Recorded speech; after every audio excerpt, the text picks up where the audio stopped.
And we are live.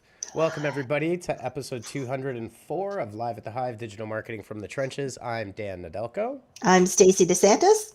I'm Brandon Shoemaker. And today we are going to be talking about our good friends at the Gram, not to be overshadowed by TikTok, but today we're talking about short form video in the form of stories and reels and how that format of short form video is blowing up both because the platforms are pushing it, but also because it's getting massive user engagement. Obviously, TikTok's a big player in that. And we're going to be talking today about how your business can bring this into your marketing mix without being a burden. In fact, it lowers the barrier to video creation just by the very nature of the tools that are being provided. And it can really help grow your community and therefore your sales, your nurturing, and all that fun stuff. But first, Brandon, is this your first Live at the Hive? It is. It is my first live. Welcome, welcome. So why don't you tell our teeming throngs of millions of viewers what, a little bit about yourself and what you do at the Hive. Well, at the Hive, I'm a digital marketing specialist. I do a lot of social media for our clients. Uh, do a lot of blog postings and articles and stuff like that. A lot of Q&A. I'm always busy here at the Hive. Awesome, Plenty to do. awesome. Alrighty. Well, we're glad to have you on, Brandon, on this and many future lives at the Hive. Lives at the Hive. And Brandon, my dude, you forgot to tell them the best part. You get to work with me. That's true. That is true. Oh, joking. I feel sorry for you, actually. Happy Friday, Hillary. Hello, April. Hello, Yvonne. All right, let's go. So, as usual, we will start it off with what's working or what's news. So, I was like, geez. Wait. Okay, let me just cue everything up here. Let's see if I can get my production skills in order. Our first one today is the biggie. This was just announced the other day, and I think it was actually announced on the 10th. I got the email, but YouTube is hiding dislike counts to curb creator harassment. Hate mobs. That's another thing that happens on Twitch, and sometimes it does happen on YouTube as well. This is an interesting take. I'm honestly not sure how. So there's a couple of ways to kind of rationalize this. The like and dislike feature has been a staple of YouTube since day one. And the dislike feature is often, you often get a really good indicator of a community's reaction to a video based on that ratio. Now, the interesting thing about this is the dislike button actually is going to remain, but publicly you will not be able to see it. Only the creator themselves will be able to see it. So the publisher of the YouTube video. So there's a bunch of theories here. The 2018 YouTube Rewind, and they say it was targeted. It set the record for the most dislikes of any video on the platform. And, you can look at this a couple of ways. You can look at this like, oh yeah, there was a really angry mob of people that came after YouTube on their YouTube Rewind. Or you could say that the community did not react well to what it is that was produced, right? Yeah. So there's so do you think YouTube might be a snowflake? Well, I don't think it's just YouTube. I do think that what's shifted on YouTube culturally has really been it's been a big shift, but a shift away from the individual creator towards more mainstream media, like they're saying here. Things like The Daily Show and your traditional late night comedy shows, news shows that have now spun up YouTube channels. And what you're seeing is a reduction of individual creators' reach in a lot of cases. So it's a bit of a drama that's going on within the YouTube community. So April's saying here she's not a fan. I think it's really important to let the community have a word. I would tend to agree. Yeah. Another side of me feels that this is a gentrification of YouTube. So a little bit of a Yeah. washing of what organic communities are. And, sometimes they can be messy. Communities are not always these pristine little things that sit, No, they're right? definitely not. Yeah. Just playing devil's advocate, though, do you think this is also brought on with the advent of the sheer amount of trolls that are out there now that they're I compared to would what it actually used say to there's be? probably fewer trolls than there ever have been in the history of YouTube, to be honest. I mean, Really? YouTube Okay. has always been known for trolling. And in fact, back in 2014 to 2016, even earlier than that, prank and troll channels were like one of the biggest contingents on YouTube historically. I do think that it's a couple of things, though, just on this. So I think the first part of this on the YouTube side of things is what we're seeing is, like I said, a gentrification of YouTube towards favoring mass media. Just a couple of examples of the things that could look like hypocrisy.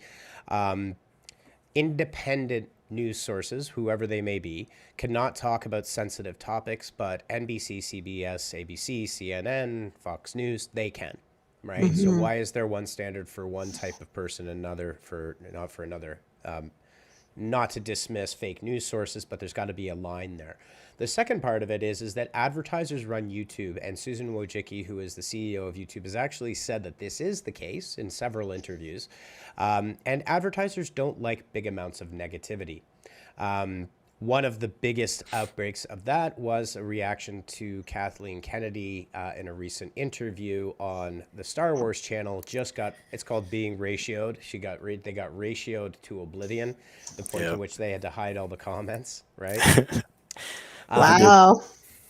So the interesting thing is, I think this is controversial. I don't think it's a good move for a community-driven site. I think there are better ways to handle either hate mobs or, trolls. But, where do you distinguish between a community not liking a video for whatever reason that may be, an advertiser who doesn't want to see, like, okay, so there's Star Wars, which is Lucasfilm, which is Disney, which is Marvel and all those things. And Hmm. when they have movies come out, they spend millions upon millions of dollars on the YouTube platform. And when they say, hey, we don't like our videos being ratioed like that, it makes us look terrible. And Yeah. YouTube is most certainly listening to them. Yeah, for sure. That's a very valid point. So Hmm. there's nuance to this for sure. It's not as simple as that. It's caused a lot of outrage. I'm a big YouTube watcher. I don't watch traditional TV anymore. I watch basically Netflix and YouTube. Let's see what everybody else is saying here.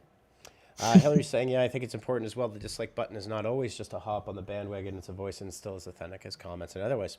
That's a very valid point. Hmm. Okay. I mean, for the most part, a community will see that as being silenced. Yep. Yep. Hmm. And, again, there's with all of this in terms of gentrification of YouTube and content, where is the line between fake news and trolling and, whatever might be negative and something that someone may have an opinion on Hmm. and maybe a valid opinion? Yeah, the analogy of one person, it just takes one person to wreck it for everyone. It's coming to mind. With Yep. it, right? Well, or millions of people, right? It Yeah, depends. exactly. It depends on how Millions of you want to look dislikes. at it. True. It's hard. I mean, what Twitter, Facebook, YouTube, the problem with it is, and if you want to see a really great discussion about this, there's a Joe Rogan podcast with Jack Dorsey. Who else was on there? You could just, if you just Googled Joe Rogan and Jack Dorsey, where Jack Dorsey actually talks about the problem with this is that it's not like it's 1,000 tweets that are a problem. I mean, there are millions upon millions of tweets in multiple languages happening all around the world at any given time. So systematically, it's almost impossible for them, even algorithmically, to catch everything to an accuracy level. So it's a tough problem. Hillary's saying, do we think Facebook is close behind in editing the reactions again? I love their addition of the caring emoji.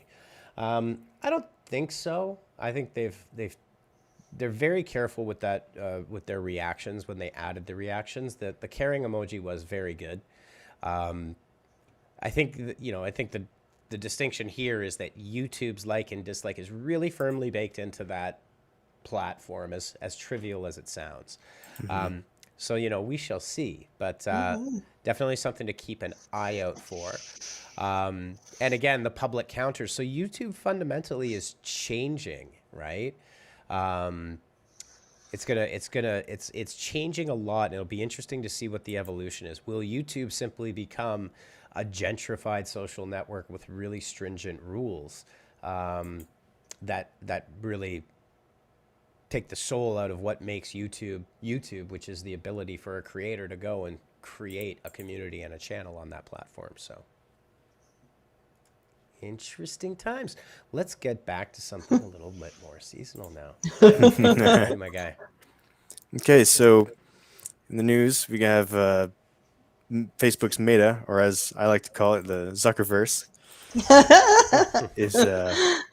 is planning to make the most of shopping with a bunch of e-tips for holiday shopping.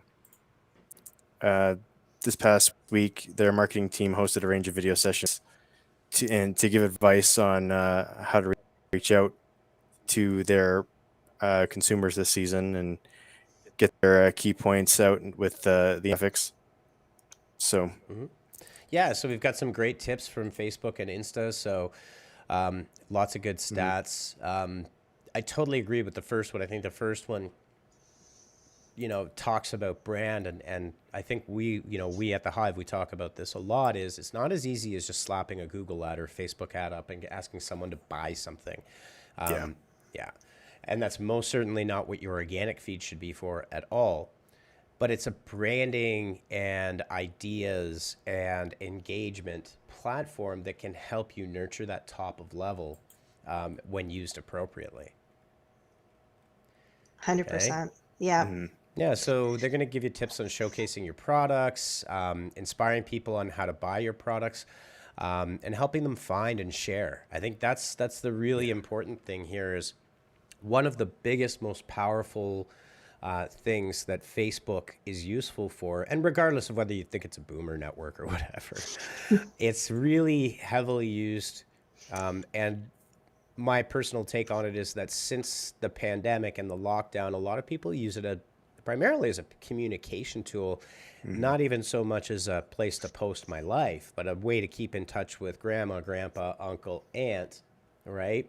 And so what it lends itself really, really well to is it lends itself to a sharing medium. Right? Have you joined the new communities function or neighborhood function on Facebook? It's so cool. Like, it's a new icon on the bottom of your Facebook. It looks like a house, and it literally connects me with all my neighbors in my neighborhood. And so, like, I've had messages on there, everything from, I'm selling this chair, would somebody like it? Or, I'm having IT problems with my computer. It's just really interesting to kind of see what those common things are. And I feel like we've been talking about this for a while. Facebook is turning more into, instead of your like feed and posting, it's more about groups and community and creating these niche little micro moments / groups that you can join, that where you share interests and you can talk about it or communicate. And it's just super cool. And so with this, their marketing team came out with this whole way of like showing brands how they can really leverage their platform beyond the regular stuff that they normally do for the holidays. So yeah, for sure. Yeah, absolutely. So some of the tips here, you can always follow Boost with Facebook. They do give out very good tips, especially for realtors and local businesses. Getting your collections set up, making them very shareable, and then encouraging people to share these ideas, because as you can do that, you'll tap into the network effect. Yeah. And that community, right? Like other people that share that common interest. So yeah. Just as a sideline to that, this was actually an article that I ran into earlier this week. And this is fascinating if you think about this. Where the community features is awesome, just like everybody having an Alexa or a Google Home. I don't know anybody that has the Apple. What is it? I can't remember what Apple's. It's not Siri, but it might be Apple Home. But anyways, they say that the big joke on this is that we've all willingly went and purchased our own surveillance devices. as opposed to some police states that actually spend a lot of money trying to surveil their people. We create Alexa and Google Home to willingly, and have mobile devices to willingly surveil ourselves. But the interesting thing is porch cameras and Facebook groups are turning streets into surveillance states. Tech-driven approach to neighborhood watches cemented community divisions. This is actually a real problem. So definitely something to check out from the Walrus. I'll just toss that into our chat. Yeah, that's really interesting because we actually, unfortunately, one of my neighbors did get their home broken into, and that post just went viral because everybody was like, "What?" And they gave a full rundown of what the suspect looked like, and it was like an Agatha Christie novel, but on my Facebook feed. It was amazing. It's not so safe to rob nowadays. Yeah. It is definitely. Hillary says streets becoming surveilled. This intensely makes me think of the newest season of You. I don't know that. Oh yeah, It's a good show. You should check it out. yeah. All right, is that a Netflix show? It Oh is. yeah, it's got the guy from Gossip Girl in it. Never watched Gossip Girl. All right, let's keep diving in. So this is a cool one. This also actually involves the Zuckerverse. So it's did you register that domain, Brandon? Yeah, I should. He really should. He wouldn't lie. I don't think it would last long, but You never know. Zuck's army of lawyers would be out quick. But Walmart is going to use AR shoppable content to connect brands with consumers. This is, it's interesting. We've been talking about this for the last while, especially with the Meta announcement. And there's a big argument. Is it AR or VR, right? Where the distinction is that AR, augmented reality, enhances the current view that you've got. Almost in like a Terminator style view, where you'd have, or Predator, where you've got a bunch of dials and things. Gamers will know what I'm talking about with a HUD.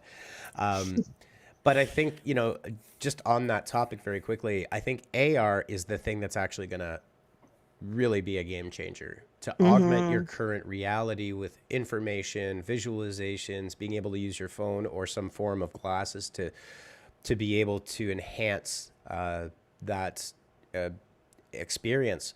The one thing with VR that's interesting, and I know I'm deviating a little bit, but that's okay. It happens. It does. It does happen. Is the problem with virtual reality is your body requires tactile input to understand its surroundings properly. Yeah. Right?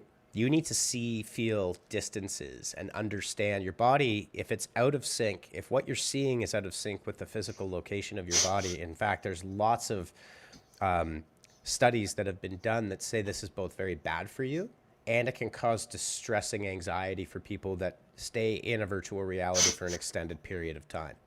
Or you could just be Stacy at Control VR playing the game and thinks, I'm going to sit down on this bench. The bench did not exist. There you go. Stacy ended up on the floor. So yeah, you're very right. You have it really takes control. It's very quickly do you forget that it's virtual with VR, Anyway, I interrupted you. Sorry. Oh, that's okay. That's what I'm here for. But I think the thing is, what's more practically on the horizon, definitely augmented reality. AR is much more on the practical horizon. One of the things, and this is not just Walmart stating it, but content to commerce, right? And I think, the simple way without putting any bullshit marketing terms on top of it is that people like content around products that they're going to purchase, right? Yeah. Yeah. And people like buying from people. And what's really cool about this piece is that they're going to be, sharing, live streams of content, shoppable content. And through the AR lens, consumers, based on their facial expressions, they'll actually continue to show them products that spark joy. So, how cool is that, right? Talk about, a gift finder experience, and really tapping into something different and a different way to approach it.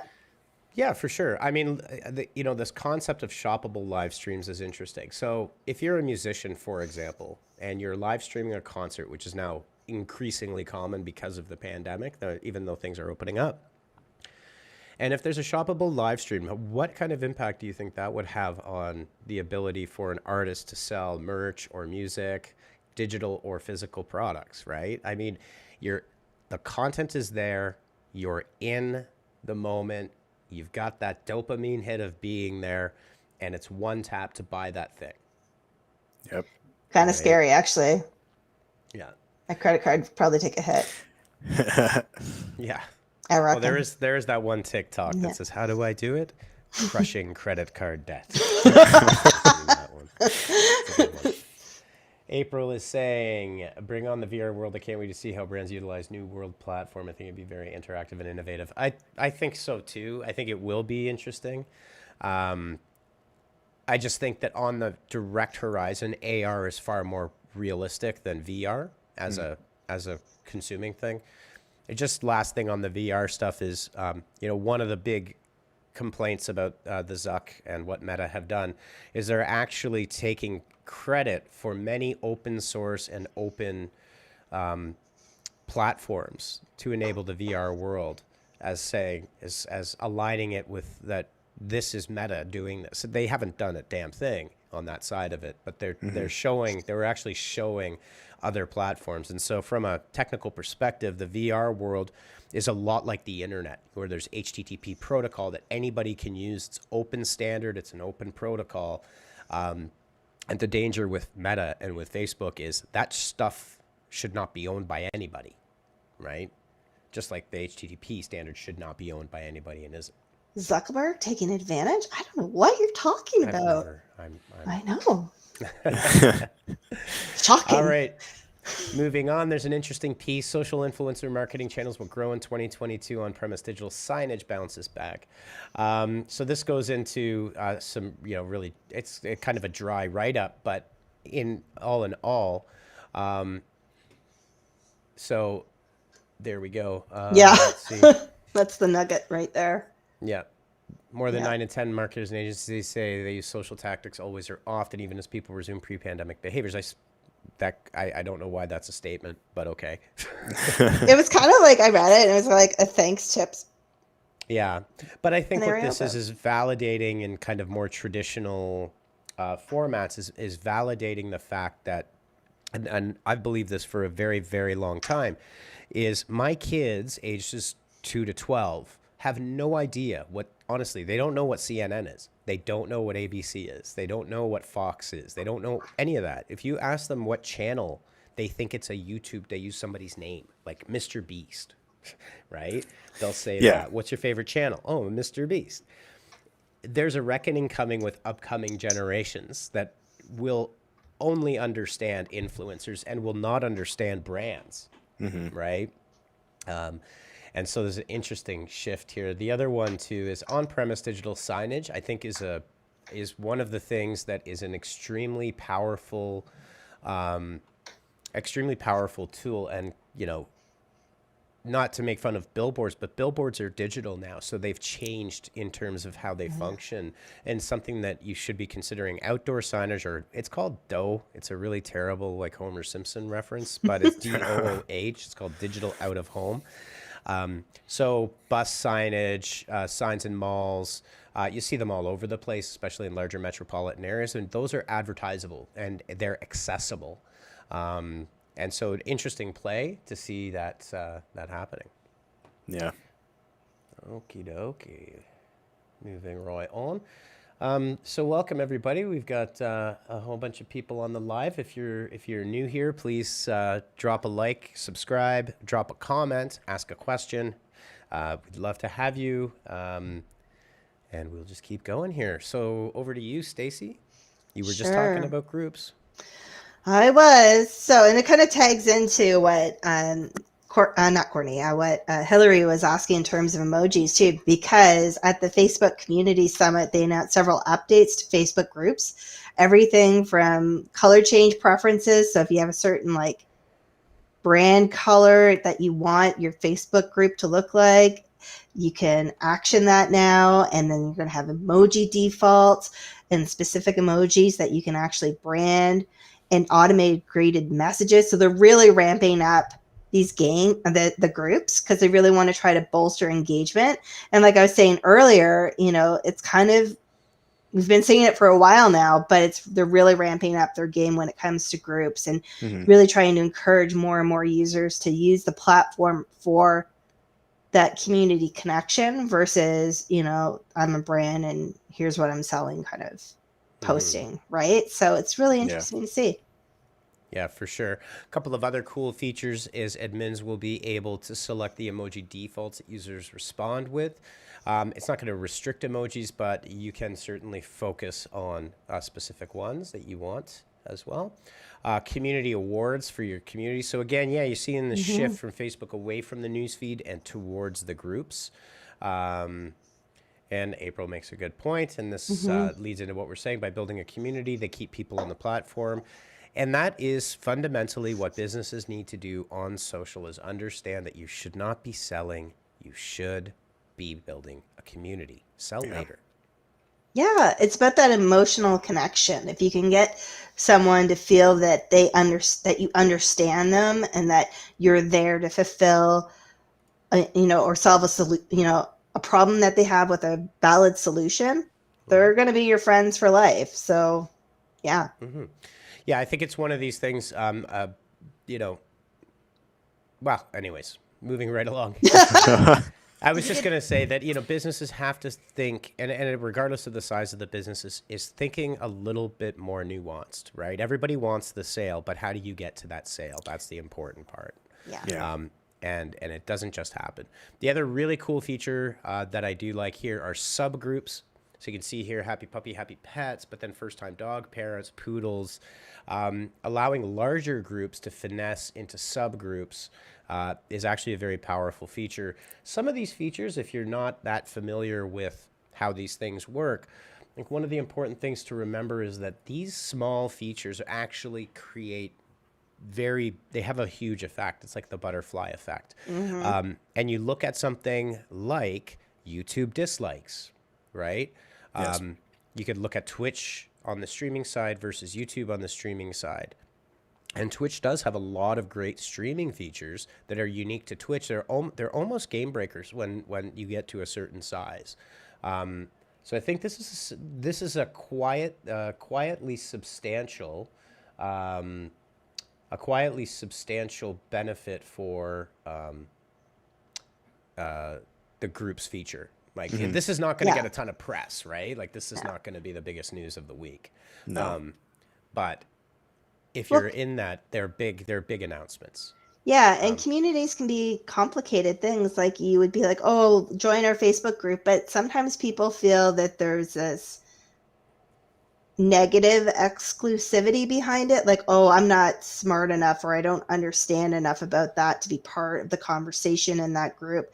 So by creating these sub-communities, you can directly target those newbies to your brand versus someone that might be very, versed in what you've already done in the past and where you're moving forward. So it really creates that idea of including everyone instead of excluding anyone or making them feel inferior because maybe they don't know as much, right? So yeah. Good point. All right, booting right along here. Instagram stories, old news or front of the line content. We had a little update here. Actually, I'm not sure where did I put this one in here for? I'm not even sure why I was just questioning. I grabbed this from our list, and now I'm reading it going, why are we talking about this? You know what is cool, though? There's one on our list about Instagram adding new text-to-speech and voice effect options in Reels. There we go. That was an easy transition. So, I was a tap dancer in my former life, Dan. Oh, that's all good. It's all good. That's why we do this podcast / live stream. We don't need it to be overproduced.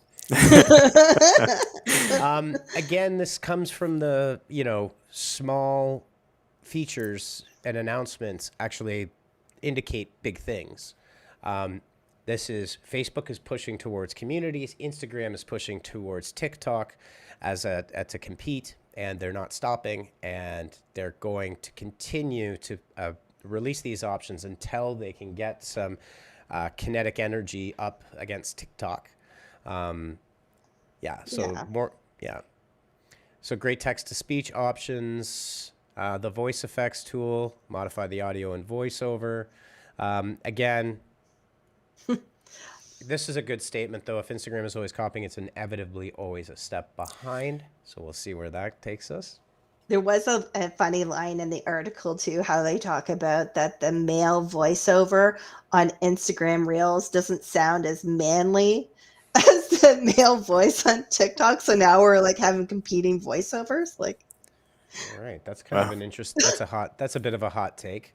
I know, right? In the day of he, him, is that even a thing that you can? I know. I was like, really? Sounds like it's digging. Yeah. I mean, what? I don't sound manly now? This is. Yeah.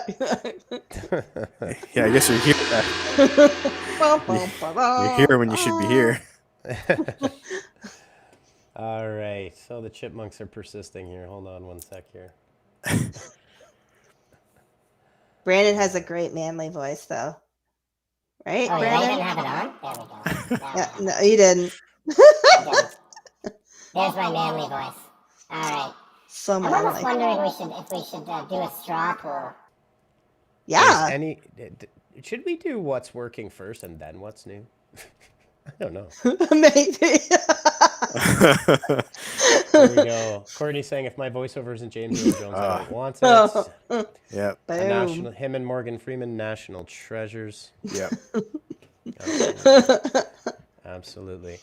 All right. Yeah, so with that, we are on to what's working. And today we're going to give some practical tips here on specifically Instagram's Reels and Stories. Stacey, you want to just run down for our lovely audience, just for those that may not know, what are Reels and what are Stories, and why are they different? Oh man, I don't know if I know. No, I'm joking. I do this every day. So Reels and Stories are features that you can use on Instagram. Stories are those that you can put into, I guess, your profile picture, but they are fleeting. So they only stay on your account for 24 hours unless you create a story reel, which are those weird circle icons underneath or above your feed, if you will, on Instagram. And Reels are very similar to TikToks, where they can run about 1 minute. So not as long as the 3 minutes that you'll see on TikTok, but they offer you an opportunity to do lots of cool things like show behind the scenes or a day in the life, because ultimately we learn through stories. So it's kind of timely with the name.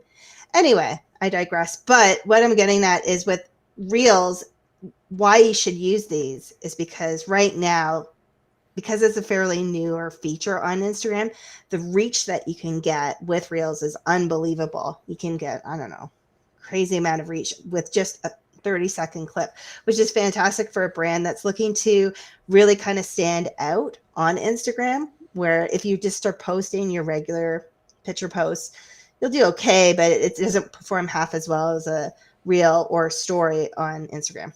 Yeah. Mm-hmm. Absolutely. So, an important thing to keep in mind, and we talk about this a lot, but it's very, very real. See what I did there? Just like what I did with stories. It's fine. Exactly.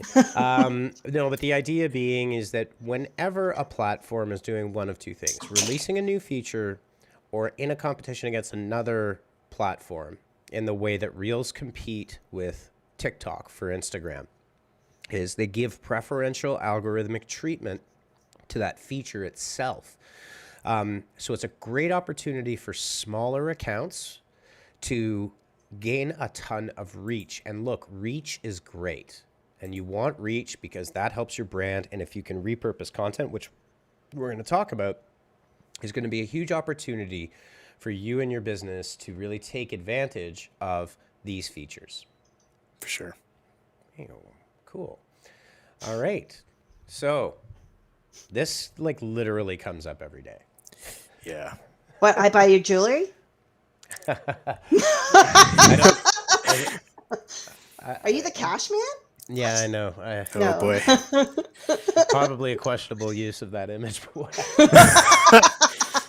So the hard sell, right? The hard sell. And look, I get it. We talk about this with we have various types of clients that we work with, but overall, what are your marketing goals? And the answer will be to generate leads. And I'm sorry, but that's the wrong answer. Yes, leads you want to generate over here, but marketing is not lead gen. They're two different things. Yep. Right? And stop doing hard sells all over your social channels. Like, it's just, people will just turn off, bombarding them. Like, the difference is, and actually Russell Oliver, I don't know if we're going to get a letter from somebody, but there are certain, here come the lawyers. But there, in a certain period of time, it was a lot easier for businesses to be very aggressive in a local area. Like, you had TV, billboard, print, radio, right? Back in the day. And honestly, that kind of full court press doesn't work anymore, because now you have TikTok and Instagram and Facebook and blah, blah, blah. Keep going, keep going, keep going. So you have to nuance things by building a community, as opposed to trying to bombard people with like just endless sales and offers. And reels and stories give you the opportunity to build authenticity, to build, and we talked about Duolingo, the app the other week that has a great TikTok account. The fun fact behind that is that although that social manager that runs their TikTok is very brilliant with her content, she didn't invent the concept of Duo being out of control. They've actually had it for several years. And I think there's also reminders, and there's notifications on the Duolingo app that Duo will harass you on your mobile device. And that getting away from the hard sell promotes people buying, is really what it ends up doing. Yeah, I think you have to take it back a step and say, why should someone care? And then translate that into a piece of content that creates some kind of emotional attachment. Like, people will go to Duolingo now because they want to laugh. They want to see the humor. They want to see the spin. And they're like, what's he going to be up to today? Right. So it creates that story of, which entices people to come back and repeat and view the content. Right. Yeah, so like, I'm going there, bye. The angel singing is obscenely long. It is. Yeah. All right, so now that we've talked a bit about what reels and stories are, let's look at some of the ways that you can use these formats to take advantage of the way that you can use these formats to take advantage of different types of content that will be appealing. So one of them is actually showcasing products, go behind the scenes, show people how the product is made, manufactured, or the service is conducted. And you can really build a lot of very personalized experiences for people around your brand and your product. 100%. Yeah. Like, and people like this to me, this is a tactic to build excitement behind something. Yeah. Like, if you just like, something's coming, or maybe it's like the new iPhone launch, or happens annually, or something, that sneak peek, or movie trailers are great for that too. But like, that kind of theme with your product is going to really resonate with people. So I'm not saying do a movie trailer, but I'm saying, like, take that idea of just showing a snippet of what's to come, and that kind of builds that anticipation. I would actually argue that you should create movie-style trailers, just like we talked about the other week, which is find your superhero origin story. Yeah, right? That's true, yeah. Like, treat these things as if they're a story. Like, a movie is a great example. You've got this long-form thing, right, that's full of stories, but the trailer generates tons of excitement. People get excited. They start talking about it, and that's really what you want to get to. Like, have you seen the new Matrix trailer? I'm excited about it. Call me a nerd. I'm going 50-50 on that one. I'll let Hillary's comment first. Hillary's saying it's common for people to push back when they're asked to do something. Don't ask them to buy your product. Just connect with them. Your product will prove itself worthy through a more natural course. Yeah, and I think there's also, like, there's a fair time to say you should buy this product, and there's like an appropriate time to say anything. And I think the first touch on social is not the place to do it. No, for sure. Just on that theme, talking about Showcasing products in action, but showcasing the useful, cool, interesting, neat uh, side of things is a really important way to do it. When you have a very cool, interesting product, you can showcase installation, you can showcase how it works, you can do all sorts of things like that. And that's really what you want to get to, where the content is a hybrid between, hey, look, here's how you would install it. That looks easy, assuming you're already going to buy it.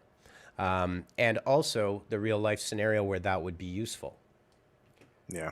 Yeah, the versatility of something is always great to show off. Like for that example that was with the shower head, it's perfect because people will be like, oh, it's just a shower head. But then you see that it can tilt and you can see how easy it is to install. And you're like, all of a sudden it's like, it's more than a shower head. It's something that I could see myself buying or using day to day. Yeah, for sure. So Hillary's saying, no more of this. Let me interrupt this amazing YouTube video to shove this cereal in your face. See, I have YouTube Premium. It used to be YouTube Red, but Yes, YouTube Premium. They gave me 3 months free and I never went back. What are the tannins on the wine, Dan? Hey, listen, if you've got a 2-year-old that watches Johnny for 14 hours straight a day, Oh boy. yeah, you want YouTube Premium. So that's the funny thing about that is, Hillary. well, yeah. Oh, Johnny's a real thing. Johnny taking over the internet. Ping Fong, Johnny. I can't remember the rest of them. That's how you make money on YouTube. Just start a kids channel like that and make it huge. Yeah. So but the other thing is too, and just on that point about advertisers and marketers, and if you're running YouTube ads, don't just take your television spot and throw it on YouTube. Oh, please do not do that. It's the most god-awful, cringy thing you could ever do, and the biggest waste of money. 100%. They're still going to do it. They will, sadly. They will. All right, so next up, behind the scenes, day in the life. This is the most powerful and the easiest way to build a community around, and this is the origin story, right? This is what we're talking about. Like, you have a small business, you go into your warehouse, your office, wherever it is, and just record something, like introduce your team, right? Like walk through. There's a bunch of examples here. Yeah, I'm not going to play the audio, but I think it really shows the authenticity, or gives you the opportunity to show that, because a lot of people will be like, oh yeah, we're like a family and we're like do this, but like when you actually see what's happening, it might change your perspective on that brand. Like, oh, they actually build that by scratch, or they actually seem like they're a really cool team. Showing that is gonna really lend itself well to you. Words are great, but they're nothing without visuals. People want to see the inside of what's going on. 100%. Okay, so Pippa is saying, replying to Hillary, preach, I'm happy dancing away to nursery rhymes, and then bam, random cereal advert. You know what? Whatever it is, I think it's $6.99 a month. I have YouTube Family because there's it's $11 a month. Like, honestly, it's such a good investment if you've got little kids. Without a doubt. All right, so the videos have taken over. Next up, before and after, if you're in the service business, this is a great way. You've got, whether you have a job site, a customer site, whatever it might be, when you go in there, and again, the beauty of having these massive computers in our pocket, just do a quick before, a quick after. The other powerful thing, and I think this is an important thing to highlight with TikTok and with Instagram, is your video production requirements are literally owning a phone, right? Yeah, that's a very good point. They've got built-in editors that are extremely capable, that give you automatic transitions, just let you trim and clip and move things around. And so that opportunity, the objection of like, well, I don't know how to do this, I don't know how to do that, I don't know how to edit video. You don't really need to in order to do this. So remember, we had that one, I think we talked about it a while back, but it's this business in Cambridge where the guy owns like a rug store where he'll clean rugs. And it's just a bunch of videos on his TikTok of the dirty rug, him cleaning it, and then the Mhm. end state. Have And it you did so well have because you it's not just, seen rug cleaning TikTok? I mean, that's a real thing. oh, So I'm satisfying. down. It Yeah, they is. have. Yeah, there's all sorts of these companies that actually do Persian rugs, like the handmade rugs. Ugh. It like vacuum seals it down to the bottom, and then it runs water over it, and then a squeegee comes out, and it like, yeah, if you're into that kind of thing, it is very satisfying. For sure. Alrighty. Brandon, are you a closet, what is it? Cleaning TikTok? Clean talk. Clean talk. That's one I was trying to remember. Pippa always tells me about it, but I've definitely dabbled. yeah. Alrighty. Moving right on. The next one, educational content. Anything about your business that you know that other people don't know. Break it down into small, atomic chunks, one thing at a time, make it shareable, give them insights, do a couple a day. It doesn't really take that much for you to be able to do it, and it will have a massive impact on your ability to reach people and be proven. I don't know how often it comes up these days, but the old notion of a thought leader, and in a different take, by consistently producing educational content, that is what you're doing and fostering. Okay. Next up is the Instagram takeover. Stacey, I believe, did you arrange this one with? No, that was our friend Courtney that actually Okay. helped us arrange that. But what I wanted to say about Instagram takeovers is a lot of people will think, okay, well, I'll just get this influencer and they'll take this over and woo, But what's really cool about this concept, it kind of goes back to a lot of the fundamentals we've talked about in the past when it comes to social media. And that's the idea of building relationships with other like-minded brands or other groups, and really building up those by building up those relationships, you're actually able to collaborate on pieces like an Instagram takeover to really showcase the synergies between your two brands. Maybe you're going to have a holiday sale and you can show how the tea goes with the scone. Like, there's more to it than just somebody taking over your Instagram. It's about collaboration. Yeah. And I think that this is important because businesses are starting to hire influencers, and I think some of them are taking it the wrong way. One thing you don't want to do, and we avoid this at all costs, is don't just pay for a post. That is literally the least effective way that you can use social with an influencer, because that post is going to come and it's going to go. Yeah. Depending on the size of that influencer, it's not going to make any impact, and 99.99% of their viewers are going to know that they got paid for it. So what's the difference?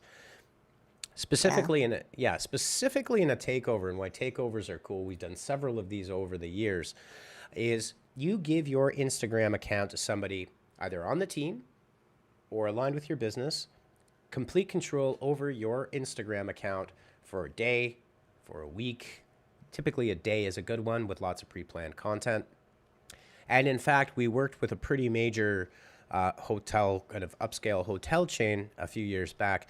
And what we had them do was their designers would take over their Instagram account for a day and actually talk about the designs that they did in this area of the hotel. And then we did another series where the carpenter would come in and do all the carpentry because it was all custom work. That kind of takeover does two things, and it's really important. One, Instagram also has the collabs feature now, and it's called the network effect. And what you want to do is you can intersect your audience with the audience of the person doing the takeover or the brand doing the takeover, and magnify your exposure to both of those audiences and be introduced to them. It's a very, very powerful tool, and the beauty of it is it's kind of less work for you. Absolutely. Right. And I think too, like you were saying, you have to be careful when you do it, because if you just do it and say, okay, we paid for one post and they post it, or they do like a story, all that authenticity that you took so long to make is going to go out the window. Like, you need to make sure that it's an authentic takeover. Like, this person legitimately, wants to put this product in their renovation, or they want to, like, they're actually, educated in how the product works. Like, you have to make sure that there's some validity behind it. It's not just like, wear this t-shirt, please. for sure. Shouting at employees, customer appreciation. I don't know so much about shouting it out, but actually allowing the team to like create TikToks on your account, be themselves, welcome new team members. Like there's Pippa, that's from a while back.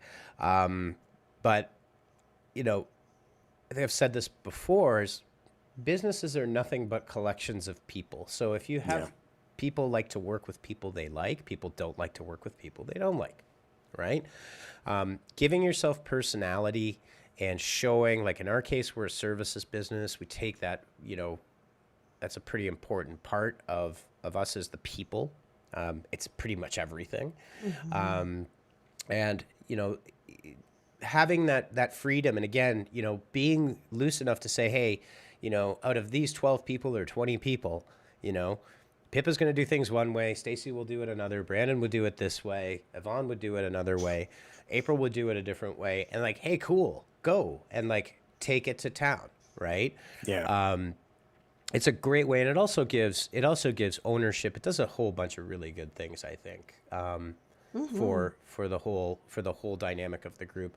In terms of customer appreciation, I think one of the most powerful things you can do are solicit very short TikTok or Instagram style, very natural video testimonials. Why do you like it?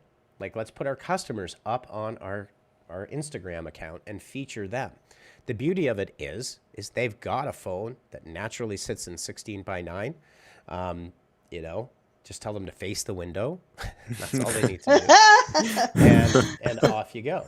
And like, it literally is as simple as that, where, you know, soliciting customer reviews in the past has been, you know, it's always been a challenge.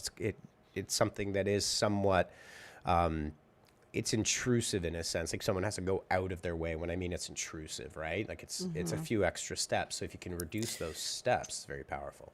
A tactic that I love for this piece is when you encourage people in your Instagram bio to tag you in a photo of them either using the product or installing the product or whatever it may be, and then they tag you in it. Then you share that as a story with that hashtag. You remind people to, you know, participate as well, and it kind of organically creates a community of other people that love the product, and it makes them feel validated by giving them like about 15 seconds, as long as the story is, you know, of fame on your account, right? So it's kind of a little heart. Yeah, absolutely. All right. Well, so just wrapping it up, stories and reels should really be a focus of your Instagram strategy. Don't just be posting, you know, gone are the days where Instagram's a photo sharing app. I think it's very, very quickly being dominated by video. Who knows how long, you know, I mean, that is the genesis of what it was in the past, but those days are gone. And so stories and reels and video, those three are really the way to be using Instagram. I think the algorithm's going to thank you. Instagram's going to reward you. Your customers will be able to interact with you. You got lots of cool overlay features. You know, there's so many things you can do with it. And again, it's all in app. There's really no other, sunk cost for production in terms of using this. So it's a very low barrier to entry for pretty much anybody. So, all right. Yeah. And there we have it. And with that, not bad. A little bit over. Not too bad. Not too bad. Manageable. So, Brandon, how was that for your first live at the Hive? I thoroughly enjoyed it. Good stuff. It was fun. We enjoyed having you. I leaned in on that one. I'm like, how was? We're gonna get this thing chopped up into about 30 different TikToks, aren't we? Yes, Dan, we are. Let's go. All right, everybody. Well, thank you so much for joining us for episode 204 of Live at the Hive Digital Marketing from the Trenches. We will see you next week. Same B time, same B channel. Peace.